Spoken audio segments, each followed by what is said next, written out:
எப்பவுமே ஒரு தீர்க்கமான முடிவோட இலக்கோட சுத்திக்கிட்டு இருக்கக்கூடிய நெஞ்சுக்குள்ள நெருப்பு மாதிரி லட்சியம் இருக்கு அப்படின்னு சொல்ற மாதிரி வலம் வரக்கூடிய தனுசு ராசி அன்பு சொந்தங்களுக்கு வணக்கங்க. தீயின் சக்தி, இலக்கின் மையம், விதியின் வீரர் நீங்க.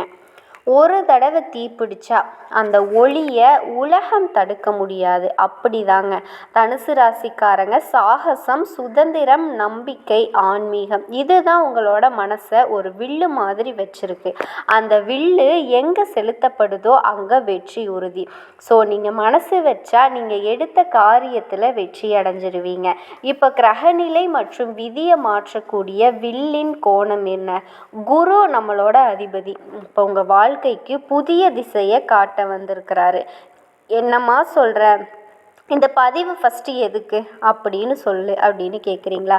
கடந்த சில நாட்களாக, ஏன் இந்த வருஷமே தொடங்கி முடிய போகுது, ஆனால் நமக்கு எந்த ஒரு விஷயத்துலையுமே பெருசாக சக்ஸஸ் ஆகலை. சக்ஸஸ் இருந்துச்சு, பெருசாக வெளியில் சொல்லிக்கிற மாதிரி இல்லை. நம்மளுடைய உழைப்பிற்கு ஏற்ற பலன் கிடைக்கல. ஆனால் கடைசியாக இருக்கக்கூடிய இப்போது நமக்கு நல்லது நடக்க போகுதுன்னு நான் சொல்கிறேங்க. உங்கள் கிரகநிலைகள் எல்லாமே உங்களுக்கு சப்போர்ட் பண்ணுதுன்னு நான் சொல்கிறேன். அது எப்படி, என்ன ஏதுங்கிறத நான் சொல்கிறேங்க. குறிப்பாக கிரகநிலைகளில் 4 கிரகங்கள் உங்களுக்கு ரொம்ப சப்போர்ட்டிவாக இருக்குங்க. 4 திசைகளில் இருந்து 4 தூண்கள் போல் உங்களை தூக்கி நிறுத்துது. தலை மேலே தூக்கி கொண்டாட போகுது. யாருங்க அது? குரு பகவான், செவ்வாய் பகவான், சனி பகவான், சுக்கிர பகவான். அது சரி, இவங்க 4 பேருமா குரு எனக்கு அதிபதி, என்ன பிரயோஜனம் சொல்லு பார்க்கலாம் அப்படின்னு கேட்பீங்க இல்லையா? இப்போ நான் சொல்கிறேங்க. இது நாள் வரைக்கும் இவரால் எந்த பலனும் இல்லைன்னு நீங்கள் சொல்ல முடியாது. சில நேரங்களில் இவரால் முடிஞ்ச பலன்களை கொடுத்துக்கிட்டு தான் இருந்தார். ஆனால் இப்போது நீங்கள் முழுசாக சொல்கிறதுக்கு தகுந்தது போல், ஆமாம் இது வரைக்கும் நான் சப்போர்ட் பண்ணல, ஆனால் இப்போ நான் நல்லாவே சப்போர்ட் பண்ண போகிறேன், உனக்கு உதவிகரமாக இருக்கேன், நீ மேலே வந்துரு அப்படிங்கிற மாதிரி புதிய திசையை காட்ட போகிறாரு. உங்களோட கடந்த கால துயரத்திற்கு வெளிச்சம் கொடுக்க போகிறாரு. கஷ்டத்தை ஒதுக்கி வைக்கிறாரு, சந்தோஷத்தை சேர்த்து வைக்கிறாரு. செவ்வாய் உற்சாகத்தையும் வேகத்தையும் கொடுக்க போகிறாருங்க. ஆனால் அவசரம் வேண்டாம். கோபத்தை கட்டுக்குள்ளே வச்சுக்கிட்டா செவ்வாய் உங்களுக்கு சப்போர்ட் பண்ணுவார். அடுத்தது சனி பகவான் உழைப்பை சோதிப்பார். ஆனால் முடிவு உனக்கு வெற்றியை கொடுப்பார். என்ன பண்ணணும், ஏது பண்ணணும் அப்படின்னு திட்டமிட்டு செயல்படுங்க. உங்களோட செயல் மட்டுமே போதும், முயற்சி மட்டுமே போதும், அது வெற்றியாக மாறிடும். சில நாட்களில் மன அழுத்தம் வரும். அப்பப்போ கொஞ்சம் மன அழுத்தம் வந்து போகும். ஆனால் அதுவே உங்களை உருவாக்குங்க. அதாவது உளிப்பட்டு தெய்வமாக மாறக்கூடிய சிலை போல் உங்கள் வாழ்க்கை சோதனைகள் எல்லாத்தையுமே உங்களை வடிவமைச்சிருக்கு. உங்கள் வெற்றியை நோக்கி பயணிக்க வச்சிருக்கு. அதே மாதிரி சுக்கிரன் நிதி, உறவு, அழகு, நிம்மதி இது எல்லாத்தையுமே கொடுக்க போகிறாரு. குறிப்பாக காதல் வாழ்க்கையில் மாற்றம். சிலருக்கு காதல், சொந்தம், கணவன் மனைவி உறவாக மாறப்போகுதுங்க. திருமண யோகம் இருக்குது. இரு வீட்டார் சம்மதத்தோட, சொந்த பந்தங்களோட சம்மதத்தோட, சந்தோஷத்தோட, உற்சாகத்தோட நீங்கள் திருமணம் முடிக்க போகிறீங்க. இதோட உங்கள் வாழ்க்கை புதிய பாதைக்கு உங்களை அழைச்சிட்டு போக போகுதுங்க. நீண்ட நாள் முயற்சி வெளிச்சத்திற்கு வருது. புதிய வேலை, இடமாற்றம், பதவி உயர்வு எல்லாமே சிறப்பாக அமைய போகுது. சுய தொழில் செய்கிறவங்களுக்கு வியாபாரத்தில் புதிய வாடிக்கையாளர்கள் கிடைப்பாங்க. வெளிநாட்டில் இருந்து நல்ல செய்திகள் வரும். அனுகூலம் கிடைக்கும். வருமான வாய்ப்புகள் எல்லாமே சிறப்பாக இருக்குங்க. இதில் தனுசு ராசி கவனிக்க வேண்டிய விஷயம் என்ன தெரியுமா? உறவுகளில் நம்பிக்கை வைக்கணுங்க. நான் ஒத்துக்கிறேன். அதாவது உறவுகளில் ஏன் நம்பிக்கை வைக்காமல் உடைஞ்சு போயிருந்தீங்க அப்படின்னா, சில உறவுகள் தப்பாக இருந்தாங்க. அதனால் இப்போ எல்லா உறவுகளையுமே ஒதுக்கி வைக்க ஆரம்பிச்சிட்டீங்க. ஆனால் உங்களுக்கு உண்மையாக இருக்கக்கூடிய உறவுகளை கொஞ்சம் இழுத்து பிடிங்களேன், சேர்த்து பிடிங்களேன். நீங்கள் போய் நில்லுங்களேன். உங்களுடைய நல்லது கெட்டதுக்கு அவங்கள கூப்பிடுங்க, சரிங்களா? அதே மாதிரி புதிய யோசனைகளை மறக்காமல் எழுதிக்கோங்க. புதுசாக ஐடியா வரும், அதை எழுதி வைங்க. அதில் எது சிறப்பு அப்படிங்கிறத நீங்கள் செயல்படுத்துறதுக்கு யூஸ் பண்ணிக்காங்க. அதே மாதிரி குரு பகவானை தினமும் நினச்சி ஓம் பிரகஸ்திபதியே நமக இந்த மந்திரத்தை தினமும் காலையில் 11 முறை சொல்லிட்டு அன்றாட வேலைகளை தொடங்குங்க. இதோட வெற்றியினுடைய ஒளி சின்ன ஒரு வட்டமாக இருக்க போகிறதில்ல. உங்கள் வாழ்க்கை முழுசுமே உங்களை சுற்றி இருக்கக்கூடிய சொந்த பந்தம், நட்பு, உத்தியோகம், தொழில், கல்வி, வெளிநாட்டு யோகம், இப்படி எல்லா விதமான சகல சௌபாக்கியங்களுக்கும் வெளிச்சம் வரப்போகுதுங்க. இந்த காலம் உங்கள் வாழ்க்கைக்கு ஒரு டர்னிங் பாயிண்ட். கடந்த வருஷம் நீங்கள் சந்தித்த தடைகள் இப்போ உங்களுக்கு அடிப்படை வலிமையாக மாறுது. ஒருத்தரும் உங்களை ஒன்றும் சொல்ல முடியாது, ஒருத்தரும் உங்களை எதிர்த்து நிற்க முடியாது. அந்த அளவுக்கு வலிமையான ஆளாக, உறுதியான ஆளாக மாற போகிறீங்க. பணவரவு அதிகமாகுது. புதுசாக சொத்து, வண்டி, வாகனம், இது சம்மந்தப்பட்ட ஆசைகளுமே நிறைவேறும். பேரு புகழ் உயரப்போகுது. யாரும் எதிர்பார்க்காத விதத்தில் ஒரு சின்ன முயற்சி கூட பெரிய வெற்றியை கொடுக்கும். அதே மாதிரி பொருளாதாரம், வங்கி கடன் பிரச்சனை தீருங்க. பங்கு சந்தை முதலீடுகளில் சிறிய முதலீடு கூட பெரிய லாபத்தை கொடுக்கும். திருமண யோசனைகள் சிலருக்கு இப்போ கைகூடி வருங்க. குடும்பத்தில் மகிழ்ச்சி, பிறந்த நாள் வீட்டில் சுப நிகழ்ச்சிகள், நல்ல செய்திகள் எல்லாமே கிடைக்கும். ஸோ குடும்பம் நிம்மதி சந்தோஷமாக இருக்க போகுதுங்க. இதோட இந்த காதலும் குடும்பமும் சிறப்பாக இருக்கிறதுக்கு நீங்கள் செய்ய வேண்டிய பரிகாரம், வெள்ளிக்கிழமை தோறும் சுக்கிர பகவானுக்கு வெள்ளைப்பூ சாற்றி பாலை நெய்வேத்தியமாக வச்சு தீபமேற்றி வழிபாடு செய்யணும். அது சிறப்புங்க. அதே மாதிரி ஆரோக்கியம், மனநிலை, குருவோட ஆசீர்வாதம் உங்களுக்கு ஆரோக்கியத்தை கொடுக்குது. தூக்கமின்மை, மன அழுத்தம், இதில் மட்டும் கொஞ்சம் கவனம் தேவை. யோகா பண்ணுங்க, தியானம் பண்ணுங்க, காலையில் சூரிய பகவானுக்கு நமஸ்காரம் பண்ணுங்க, இதை விட்டுறாதீங்க. அதே மாதிரி உங்களுக்கு பிடிச்ச புனித ஆற்றங்கரையில் ஒரு தீபம் ஏற்றுறது சிறந்த பரிகாரம். ஆற்றங்கரையில் தீபம் ஏற்றி வழிபாடு செய்கிறது ஆரோக்கியத்துக்கும் உங்களுடைய மனநிலைக்கும் சரியான பரிகாரங்க. அதே மாதிரி உங்களுக்கு அதிர்ஷ்டம் தரக்கூடிய கோவில் மற்றும் பரிகாரம் சொல்கிறேங்க. ஆலங்குடி சகாயேஸ்வரர் கோயில், குருஸ்திரம், வியாழக்கிழமைகளில் மஞ்சள் நிற ஆடை அணிந்து குரு பகவானுக்கு மஞ்சள் நிற வஸ்திரம் சாற்றி மஞ்சள் பூக்களை சமர்ப்பித்து, அதே மாதிரி பஞ்சு, கடலை பருப்பு, இது எல்லாமே பார்த்திங்கன்னா தானம் கொடுங்க. அன்றைய தினத்தில் ஓம் பிரகஸ்திபதியே நமக 108 முறை ஜபம் பண்ணுங்க. திருச்செந்தூர் முருகன் கோவில் செவ்வாய்க்கிழமையில் சிவப்பு நிற ஆடை அணிஞ்சு சிவப்பு நிற பூக்கள் 6 தீபம் ஏற்றி வழிபாடு செய்யணும். செவ்வாய் பகவானால் உங்களுக்கு ஏதாவது தோஷம் இருந்தால் கூட அதை நீங்குங்க. செவ்வாய் பகவானோட ஆற்றல் உங்களுக்கு கை கொடுக்கும். அதே மாதிரி அதிர்ஷ்டம் தரக்கூடிய நிறங்கள் மஞ்சள், சிவப்பு, பச்சை.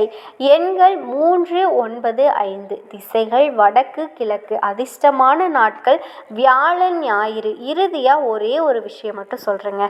தனுசு ராசிக்காரங்க, விதி உங்களை வில்லா சோதிக்கும், ஆனால் அம்பா உங்களை ஆசீர்வதிக்கும். அம்பு விட்டுட்டா அது எப்பவுமே இலக்கடைஞ்சிரு இல்லையா? அது மாதிரி தாங்க. உங்களுக்கு கண்ணீர் இருக்கும், சில சோதனைகள் இருக்கும், ஆனால் அதுக்கு பின்னாடி பெரும் மகிழ்ச்சி. உங்களை பேசுகிற ஒவ்வொரு வாயும் ஒவ்வொரு வார்த்தையும் பலன் கொடுக்குங்க. உங்கள் உழைப்பு தங்கமாகும். குரு உங்களை வெளிச்சமாக வச்சுக்கிறாரு. சனி உங்களை சோதிச்சாலுமே அவருடைய ஆசீர்வாதம் மறைமுகமாக உங்களுக்கு இருக்குங்க. முருகன் தைரியத்தை கொடுக்குறாரு. அடுத்த 60 நாள் வெற்றி, புகழ், நிம்மதி, இந்த 3மே உங்கள் வீட்டு கதவை தட்டப்போகுது. சொல்லப்போனால் தீயை விட கொஞ்சம் வேகமாக எரியக்கூடிய ராசி தான் தனுசு ராசி. உண்மையும் நம்பிக்கையும் கலந்த ராசி. அதாவது வெற்றி அப்படிங்கிறது உங்களுக்கு தாமதம் ஆனாலும் வராமல் இருக்காது. இதுதான் தனுசோட நம்பிக்கை. தனுசோட தன்மையே அதுதான். தனுசு ராசி ஒரு காரியத்தை எடுத்துக்கிட்டால் அதை முடிக்காமல் விட மாட்டாங்க. நான் முன்னாடி சொன்னது தாங்க, தீ பற்றிட்டு அந்த பொருளை எரிக்காமல் விடாது இல்லையா? அந்த மாதிரி தான் உங்களுக்கு இனி வரக்கூடிய நாட்கள் உங்களோட மனசை புதுப்பிக்க போகுதுங்க. விதியை மாற்றி எழுத போகுது. குருவுக்கு உங்களை ரொம்ப பிடிச்சிருக்கு. குருவோட ஆசீர்வாதம் உங்களுக்கு நிறைவாக இருக்குது. சனி உங்கள் உழைப்புக்கேற்ற பலனை கொடுக்குறாரு. சின்ன சின்ன சோதனைகள் இருக்கும். ஆனால் அந்த சோதனைகளை தாண்டிட்டீங்க அப்படின்னா உங்கள் வாழ்க்கையை மற்றவங்க திரும்பி பார்க்கக்கூடிய அளவுக்கு நல்ல வளர்ச்சி பெற்றிருக்கும். இதில் தனுசு ராசி ஆண்களுக்கு நீண்ட நாள் ஆசை நிறைவேறுங்க. உங்களுக்கான வாழ்க்கை அடித்தளத்தை உருவாக்கக்கூடிய காலம். செய்யக்கூடிய இடங்களில் உங்களுடைய குரலுக்கு முக்கியத்துவம் பெறும். மேலதிகாரிங்க உங்களுடைய திறமைகளுக்கு அங்கீகாரம் கொடுப்பாங்க. சொத்து, வண்டி, வாகனம், நிலம் வாங்கக்கூடிய அமைப்பு அமையுதுங்க. சனிக்கிழமைகளில் பிறந்த ஆண்களுக்கு குருவோட ஆசீர்வாதம் மிகுதி. இதில் கவனிக்க வேண்டிய விஷயம், அவசரமாக எந்த ஒரு முடிவுமே எடுக்காதீங்க. ஒரு விஷயத்தில் கோபமாக பேசினா பின்னாடி மனசு வலிக்கும். பெண்கள் இந்த காலத்து பெண்களுக்கு சுயநம்பிக்கை, ஆற்றல், அழகு, குடும்ப மகிழ்ச்சி நிறைவாக கிடைக்க போகுது. விழுவது எல்லாம் எழுவதற்கு. யார் தயவுலையும் வாழாமல் தன்னோட சொந்த காலில் நிற்கக்கூடிய தன்மானமான சிங்கங்களை யாரை பற்றி சொல்கிறோம்? நம்ம தனுசு ராசிக்காரங்க தாங்க. எத்தனை சோதனை வந்தாலும் சரி தன்மானத்தை விட்டு கொடுக்காமல் வாழக்கூடியவங்க தனுசு ராசிக்காரங்க. மூலம், பூராடம், உத்திராட்டம், ஒன்றாம் பாதம் இந்த நட்சத்திரங்களை உள்ளடக்கிய தனுசு ராசி சொந்தங்களே, நினச்சதை சாதிக்கிற வரைக்கும் தூக்கம் வராது. பொதுவாக தனுசு ராசினா யாருங்க? சிந்தனை வளம் மிக்கவங்க, உடல் வலிமை மிக்கவங்க, எதிரிகளை வீழ்த்தக்கூடிய தகுதியுடைய ஆயுதம் தான் உங்களோட ராசியோட அடையாளமாகவே வருதுங்க. கடுகு சிரித்தாலும் காரம் குறையாதுன்னு சொல்கிற மாதிரி வாழ்நாள் முழுசுமே இந்த இயல்புகளை உங்ககிட்ட மிகுந்து இருக்குங்க. அதுதான் சொல்லுவாங்க இல்லையா, இந்த பிறவி குணம் இதை மாற்ற முடியாது, சாகுற வரைக்கும் அது என் கூடவே இருக்குன்னு சொல்லுவாங்க இல்லையா, அந்த மாதிரி தான் இதில் தனுசு ராசியை பொறுத்த வரைக்கும் எனக்கு வாழ்வோ சால்வோ அது என் உழைப்பால் மட்டும்தான் இருக்கணும்னு நினைக்கக்கூடியவங்க. இந்த புகழ் பாடி காக்கா பிடிக்கிறது இது எல்லாமே சுத்தமாக பிடிக்காதுங்க. இந்த ஜால்ரை அடிக்கிறது, ஒட்டு ஊதுறது இதெல்லாம் தனுசு ராசிக்கு சுத்தமாக வராத விஷயங்கள். நான் உழைக்கிற உழைப்புக்கு உண்டான பலன் எனக்கு கிடைச்சா போதும். அதே மாதிரி என்ன மாதிரி வேலை எப்படி செஞ்சால் அதை மேலுக்கு வர முடியும், அதை எப்போவுமே சிந்தனையில் வச்சுக்கிட்டு இருக்கக்கூடிய ராசி தனுசு ராசி. ஸோ தனுசு ராசியினோட இயல்பு என்னன்னா, இவங்க பிறந்ததிலிருந்தே கஷ்டத்தை அனுபவிச்சிருப்பாங்க. ஆனால் இளமையும் முதுமையும் சொர்க்க சுகத்தை அனுபவிக்கக்கூடிய அமைப்பு. ஆனால் அது எல்லாமே உங்களுடைய உழைப்பால் மட்டுமே கிடைக்குங்க. இன்னும் சொல்லப்போனால் கடினமான உழைப்புக்கு சொந்தக்காரங்க இந்த தனுசு ராசிக்காரங்க. இந்த உழைக்காமல் உட்காந்து சாப்பிட்றதெல்லாம் சுத்தமாக பிடிக்காதுங்க. யாரோட தயவும் வேண்டாம்னு நினைக்கிறதுல முதன்மையானவங்க தனுசு ராசிக்காரங்க. ஆனால் தன்னை சுற்றி இருக்கவங்களுக்கு தாராளமாக உதவிகள் செய்யக்கூடியவங்க இவங்க தான். நான் கஷ்டப்பட்டு கற்றுக்கிட்ட வித்தை கூட சர்வசாதாரணமாக சொல்லி கொடுக்கறதும் நமக்கு தான் இவ்வளவு கஷ்டமாயிருச்சு. ஆனால் மற்றவங்களுக்கு அந்த மாதிரி கஷ்டம் வரக்கூடாதுப்பா அப்படின்னு நினைக்கிறதுமே இந்த தனுசு ராசிக்காரங்களாக தான் இருப்பாங்க. இப்படிப்பட்ட உங்களுக்கு கடந்த காலங்கள் பயங்கரமான சோதனைகள், சொல்லப்போனால் ஒரு 2-3 வருஷம் இல்லை, ஒரு 5 வருஷமாகவே படாத கஷ்டம் நாங்கள் பட்டுக்கிட்டு இருக்கு. எங்கடா தப்பு பண்ணோம், என்னடா ஆச்சு, நம்ம ஏன் இப்படி இருக்கோம், கரெக்டாக தான் பண்ணிட்டு இருக்கோம், திட்டமிட்டு தான் எல்லாமே செய்கிறோம், நம்ம ஒன்று நினைக்க தெய்வம் ஒன்று நினைக்கிற மாதிரி நம்ம ஒன்று நினச்சி ஒரு வேலையை தொடங்குவோம். ஆனால் அது கடைசியில் பார்த்தா நமக்கு சிக்கலை கொண்டு விற்று இல்லையா, தடைப்பட்டு நிற்கும். சொல்லப்போனால் எதுவுமே நம்ம கைக்கு அடக்கமாக மாட்டேங்குது. இப்படி ஒரு சிந்தனைக்கு உள்ளான தனுசு ராசி போயிருப்பீங்க. ஆனால் இப்போ உங்களுடைய அதிபதியோட அதிசார பெயர்ச்சியின் காரணமாக கடகத்துக்கு போயிருக்கக்கூடிய குருவால் அடுத்த 48 நாட்கள் சிறப்பான அதிர்ஷ்டம் உங்கள் வீட்டு கதவை தட்டுதுங்க. எதெல்லாம் சிக்கல், எதெல்லாம் பிரச்சனை அப்படின்னு வருத்தப்பட்டீங்களோ உறங்காமல் கஷ்டப்பட்டீங்களோ அது எல்லாமே இப்போ உங்களுக்கு சீராகுதுங்க. உண்மையாக உழைச்சிங்க, உழைப்புக்கேற்ற பலன் இல்லை. உண்மையாக உழைச்சிங்க, உழைப்புக்கேற்ற அங்கீகாரம் இல்லை. ஆனால் இப்போ உங்களுடைய முயற்சி கூட பெரிய பலன்களை கொடுக்குங்க. லாபத்திற்கு குறைவில்லாத வாழ்க்கை உங்களுக்கு அமையப்போகுது. அது என்ன ஏதுங்கிறத தெளிவாக சொல்கிறேங்க. உங்களுடைய அதிபதி அப்படிங்கிறவர் உங்களுக்கு 8ஆம் இடத்துல அமர்ந்து உங்கள் ராசிக்கு 12 மற்றும் 4ஆம் இடத்தை பார்க்குறாரு. இதனால் பேச்சாலேயே காரியம் சாதிப்பீங்க. பேசி பேசி சமாளிக்கிறான் பாவம், அவன் வாயிலேயே வடை சுடுறான்னு சொல்லுவாங்க இல்லையா, அந்த மாதிரி வாயில் நீங்கள் வடை சுட மாட்டீங்க, வாயாலேயே வாழ்ந்து காட்ட போகிறீங்க. உங்கள் சொல்லு தான் உங்களை காப்பாற்றும். உங்களுடைய சொல்லு தான் உங்களை உயர்த்தி வைக்கும். இந்த சொல்லு தான் உங்களை முன்னேற்றத்திற்கு கொண்டு போகும். அப்போ பேச்சு தான் உங்களோட மூச்சாவே வருது. ஓகேங்களா? அதே மாதிரி இந்த நேரம் குருவால், இந்த பார்வையால் பணவரவு சிறப்பாக இருக்குங்க. வீடு கட்ட உதவிகள் கிடைக்கும். மனசில் நிம்மதி பிறக்குதுங்க.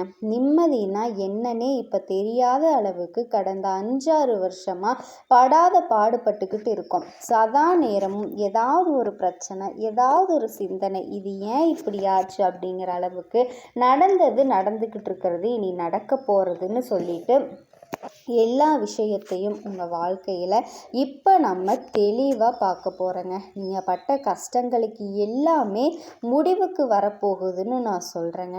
மனசில் எதையும் போட்டு குழப்பிக்கிட்டு இருக்காதீங்க. அந்த மாதிரி நம்மளுடைய வாழ்க்கையோட சிந்தனை நம்மளை தூங்க விடலை. எங்கேயாச்சும் தப்பு நடந்துருமோ, நம்மளே முட்டி மோதி தடுமாறி யாரோட உதவியும் இல்லாமல் எழுந்து நிற்க முயற்சி பண்ணிகிட்டு இருக்கோம் அப்படின்னு அது கவனமாக இருக்கக்கூடிய பட்சத்தில் அதுவே நமக்கு பார்த்தா சிக்கலாக வருது. ஏன்னா ஆரோக்கியம் சுத்தமாக போச்சுங்க. ஸோ கடந்த 4-5 வருஷத்தில் கட்டாயம் எல்லா தனுசு ராசிக்காரர்களுக்கும் ஆரோக்கியத்தில் அவதிப்பட்டிருப்பீங்க. தினம் மருந்து மாத்திரையோடு வாழக்கூடிய அமைப்பில் கூட சில பேர் அவதிப்பட்டுட்டு இருப்பீங்க. சில பேர் ஆப்ரேஷன் பண்ணுற மாதிரி, சிலருக்கு சின்ன கல் பிரச்சனை வந்திருக்கும். ஏதோ ஒரு அளவுக்கு சமாளிச்சுட்டு வெளியே கஷ்டம் தெரியாத அளவுக்கு வாழ்க்கை உருண்டுக்கிட்டு இருக்குது. இதுதான் தனுஷோட இப்போதைய நிலைமை. ஆனால் உங்களுக்கு அதிபதியோட அதிசார பயிற்சி அப்படிங்கிறது அட்டகாசமான பலன்களை அனுபவிக்கக்கூடிய ராசியாக உங்களை மாற்றி இருக்குங்க.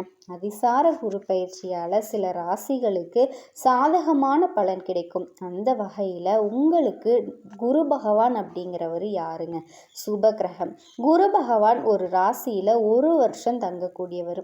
அதே மாதிரி குரு பகவானை பொறுத்த வரைக்கும் அவர் தரக்கூடிய பலன்களுமே மெதுவாக தான் நமக்கு சேரும். நிலையான பலன்களை கொடுப்பாரு, நல்லது செய்வார். அந்த நல்லது நம்மக்கிட்ட நிலச்சிருக்கும். அதுபோல் பலன் தரக்கூடியவர். ஆனந்த அதிசாரம் அப்படின்னாவே குரு பகவான் 1 வருஷ காலம் உட்காந்து உங்களுக்கு தரக்கூடிய பலன்களை குறிப்பிட்ட காலத்திலேயே வேகமாக 10 மடங்கு வேகமாகவும் 10 மடங்கு உயர்வான பலன்களையும் தரக்கூடிய அமைப்பு தான் இந்த அதிசார பயிற்சிங்க. இந்த காலகட்டத்தில் கடகத்திற்கு குரு பகவான் உச்சமடைஞ்சு 5, 7, 9ஆம் பார்வையாக தனுசை பார்க்குறாரு. மிக பிரம்மாண்டமான அமைப்புகள் ஏற்படுதுங்க. 5ஆம் இடத்தை குரு பார்க்கறதுனால உங்கள் தனுசு ராசிக்கு பல யோகங்கள் சேரப்போகுதுங்க. சொல்லப்போனால் எப்போவுமே ஒரு லட்சிய பாதையை நோக்கி பயணம் பண்ணக்கூடிய தனுசிற்கு உங்களுடைய லட்சியங்கள் எல்லாமே நிறைவேற போகுது. யோகாதிபதி குரு 5ஆம் பார்வையாக பார்க்கறதால யோகம் அதிக அளவில் உங்களுக்கு கிடைக்க போகுது. உங்களுக்கு வேண்டிய யோகங்கள் எல்லாமே குரு பகவான் கொடுக்க போகிறாரு. நீண்ட நாள் லட்சியம் நிறைவேற போகுது. குரு கடகத்தில் உச்சம் பெறுறது தனுசு ராசிக்காரர்களுக்கு 12ஆம் இடமான இல்வாழ்க்கை சுகத்தை குரு பகவான் பார்க்குறாருங்க. இதனால் வெளிநாடு யோகம், வெளிநாடு செல்லக்கூடிய யோகம் அப்படிங்கிறது, இந்த சுற்றுலா செல்லக்கூடிய யோகம் கூட உண்டாகுதுங்க. 1, 2 குரு பார்க்கறதுனால அதே மாதிரி 9ஆம் பார்வையாக 2ஆம் பார்வையாக குரு பார்க்குறாரு. பணம் பல வழிகளில் உங்களுக்கு சேரும். கூடுதல் தொழில் செஞ்சு அதன் மூலம் வருமானம் வரக்கூடிய வாய்ப்பு ஏற்படுத்துங்க. தொழிலையும் அதிக அதிக வாய்ப்புகள் வருது. புதிய ஒப்பந்தங்கள் கிடைக்குதுங்க. புதிய தொழில் தொடங்கக்கூடிய அமைப்பு கூட இருக்குது. இது நாள் வரைக்கும் உத்தியோகம் பார்த்துட்டு இருந்தீங்கல்ல, ஒருத்தர் கீழே வேலை பார்த்துட்டு இருந்தீங்கல்ல, கூட்டு வியாபாரம் பண்ணிட்டு இருந்தீங்க, ஏதாவது ஒரு அமைப்பில் நீங்கள் இருந்திருந்தாலும் இப்போ உங்களுடைய சொந்த காலில் நிற்கக்கூடிய அமைப்பு உங்களுக்கு வருதுங்க. ஏன்னா 2ஆம் இடத்தை குரு பார்க்கறது புதிய தொழில் கிடைக்கிறதுக்கான வாய்ப்பு ஏற்படுது. உங்களை தேடிக்கிட்டு வருங்க. அதை நீங்கள் கரெக்டாக பயன்படுத்திக்கிட்டால் நல்லது. பணம் முக்கியம் இல்லை அப்படிங்கிற எண்ணம் மாதிரி பணத்தை பற்றின தெளிவு ஏற்படுது. புத்திசாலித்தனமாக செயல்பட ஆரம்பிப்பீங்க. இது நாள் வரைக்கும் பணத்தை நீங்கள் பொறுத்தாவே நினைக்கல, ஆனால் இனிமேல் வரக்கூடிய நாட்களில் நீங்கள் நினச்சி செயல்படுங்க. அதே மாதிரி குழந்தை பாக்கியம் இல்லாத தம்பதிகளுக்கு குழந்தை பாக்கியம் கிடைக்கக்கூடிய வாய்ப்பு அமையுதுங்க. வேலை இல்லாதவங்களுக்கு வேலை கிடைக்கக்கூடிய அமைப்பும் ஏற்படுது. ஆக மொத்தம் உங்களுக்கு ரொம்ப யோகமான பலன்கள் எல்லாமே கிடைக்க போகுது.